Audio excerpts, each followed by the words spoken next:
So, Bob, another series is done and out. What's it like to have your life semi back to normal? Well, I loved my commuting to Vancouver. It's a beautiful city. It was great fun to work on the show. Really nice crew, great cast. So last year was a dream. Really enjoyed it. But it's also nice to be back at home more regularly with my family, cooking in my kitchen. And in your basement, I understand, with sweets. Cooking with sweets in my basement? You're making sweets in your basement, according to your Wikipedia. Sweets in my basement.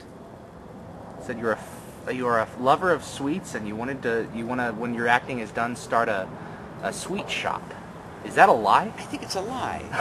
Wikipedia said that. Wikipedia said that. Well, that's what happens when you have an online dictionary that anybody can define you on. There's bound to be some bad info. I think I like sweets. I have no desire to make sweets. We should correct the Wikipedia thing right away. Okay. I like to cook. I definitely cook a lot. I love to make homemade pizza and all sorts of things. But sweets, no. I like to eat sweets, but don't make them. Oh, okay. So Wikipedia, you can't be completely perfect, but you're doing very well. Okay. You said you enjoyed the commute to Vancouver. So well, I mean, I enjoyed being in Vancouver. I was going to say nobody really enjoys taking a plane, a couple times a week necessary. But it's still a manageable trip. It's not too long a flight, and as I said, it was a very pleasant place to work. So I enjoyed the experience of working in Vancouver. You're right. The travel itself got a little old. Yeah. Did you, when they offered you the job, did you specifically say, "I still want to live in LA. Don't put me up in an apartment in Vancouver"? No, because the idea was that Woolsey would not be in every episode. That he would be in, I think, 14 out of 20. So that was their idea. That was their idea. Oh, okay. Well, it was. I think that by that time, Joe Malazzi and Paul Muley had known me for 5 years, and they knew that I had never done a series out of town. So I think they were sensitive to the fact that I didn't want to be out of town all the time. Oh, okay. So that was the proposal they made, and it ended up turning out great. I mean, it was not, I was never away more than 3 weeks at a time, at the longest. And, wow. And most of the time, I was gone for 10, 12 days. Oh wow. Okay. Okay. Did you expect the show to be done this soon? I expected going in that the 5th season would be the last season. Really? That's what I expected.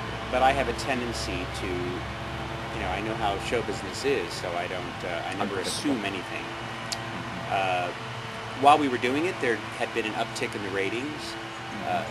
Sci-Fi seemed to be happy in the direction the show was going. The fan base seemed to have accepted Woolsey as a leader against all odds. And oh, I know, yeah. And I thought it probably it had a shot at a 6th season. I think that the decision was made very precipitously, and I think that caught some of my fellow castmates off guard a little.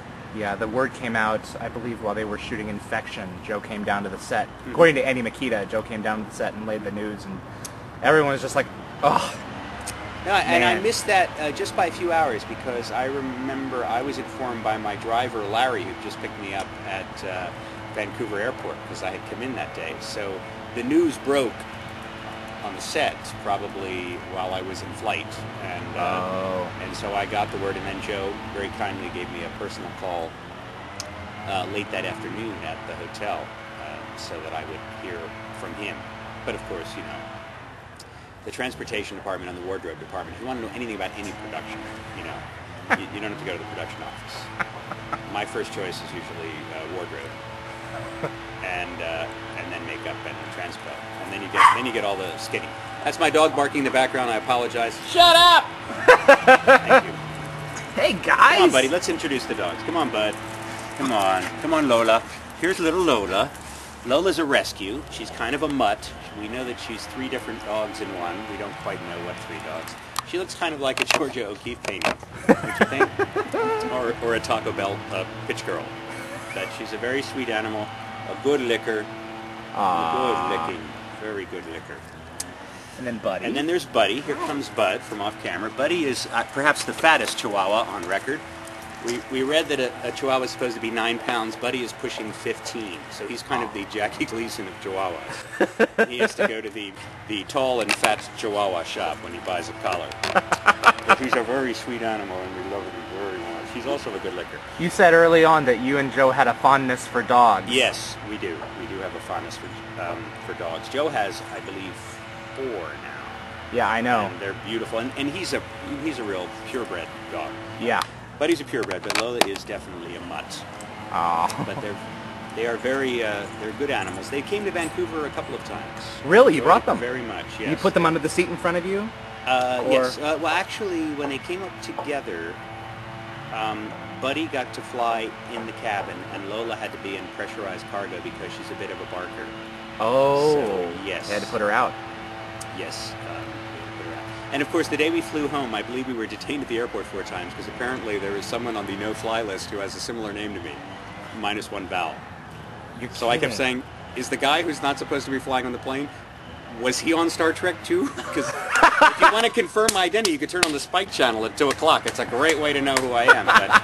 But apparently Homeland Security either doesn't watch sci-fi or they won't admit it. They just don't have a sense of humor about it. They don't have a sense. And I understand that, security is not something you can have a sense of humor about. Hey, how about that plane landing I yesterday? know, the U.S. Airways plane in New York. Oh my God, that pilot, what a hero. Just incredible. What a hero. What an inspiring story that is. Really, he is the Tom Paris, I tell you, the Tom Paris of U.S. Airways. Intrepid. Who do you keep in touch with from the Voyager cast? Robby, Jerry? I talked to Robby yesterday. Very good friends with Robby. Talked to Ethan Phillips today. Yeah. Very close with him, with Tim, Yeah. with Kate, certainly. I see Kate whenever I go east because Kate lives in New York now. Okay. And I've seen, and I saw Roxanne probably 7 months ago. Okay. I'm a little out of touch with Jerry because Jerry got married and had a baby. Yeah. I haven't seen Jerry in about a year and a half. Your second child now. Wow. Yeah.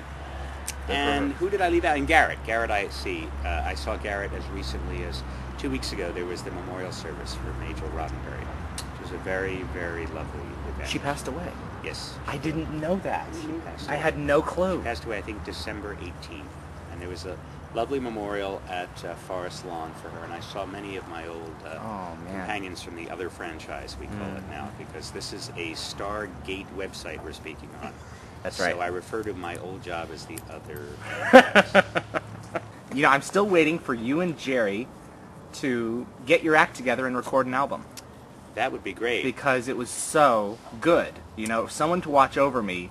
I first put it in, first aired on UP, and I was like, what the heck is this? And I fell in love with the Doctor falling in love with Seven's story. That was a very sweet story. And that was one of those episodes where I read the Doctor start singing "You Are My Sunshine," and I went, oh no! God, how am I going to pull this off? This has got to be. And then, of course, we had to pre-record it, and I heard Jerry singing, and I went, oh, she has a sweet voice. And we sang our little harmony and all that, and I still was unconvinced. And then we shot the scene, and remember, Robby McNeil directed that episode. Yes, that's beautifully. And I just thought that he really captured that moment, that the quintessential moment of between two friends, two colleagues, sort of a teacher-student relationship. When something else happens, there's a little glimmer of something happening. Yeah. Well, he's watching her sing, and it's like, oh boy. I know. This is not a computer program anymore. No, this is not a a computer program anymore. He's Yeah. sweet on his student. It was a very nice episode. Yeah. I just worked with Robby again, although as a producer, he's the supervising producer on Chuck. Right. So I worked on that just a couple of weeks ago, which was great fun. I really enjoyed that show.